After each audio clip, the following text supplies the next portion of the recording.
ভাবগুরু জীবনে যেইটুকু অভিজ্ঞতার সঞ্চয় করেছিলাম তার একটা মোটা অংশে ছিল ময়না পাখির নাম। কবে জানি দালান কোঠার ভিড়ে, নাইলে কোনো জুম ঘরে খাঁচায় বন্দি ময়নার মিষ্টি কথায় বেদিক হইলাম। উৎসুক মনে কবেই যেন প্রশ্নের বাসা বাঁধা শুরু হইল।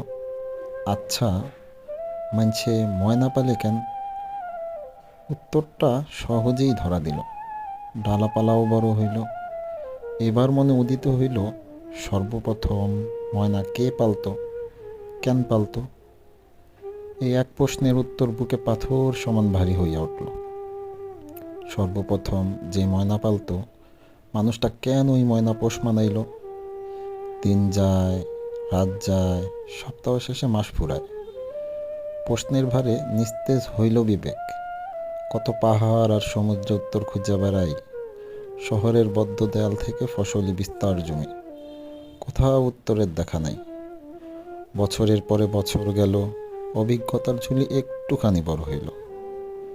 হঠাৎই একদিন প্রশ্নের উত্তর ওকে দিল আমার দ্বারে। শুনছি মানছে নাকি সামাজিক জীব, সঙ্গ ছাড়া মানুষ একদম থাকতে পারে না। মানুষের বাঁচার জন্য নাকি সব থেকে বেশি দরকার মনের ভাব প্রকাশ করা। কনক্রিট আর পাথরের দুনিয়ায় মানুষের কথা বলার সঙ্গে বড্ড প্রয়োজন। বুঝলাম, এই জন্যই স্বার্থের পিছে ছুটতে থাকা মানুষ ছেড়ে ময়না পোষার এই আয়োজন।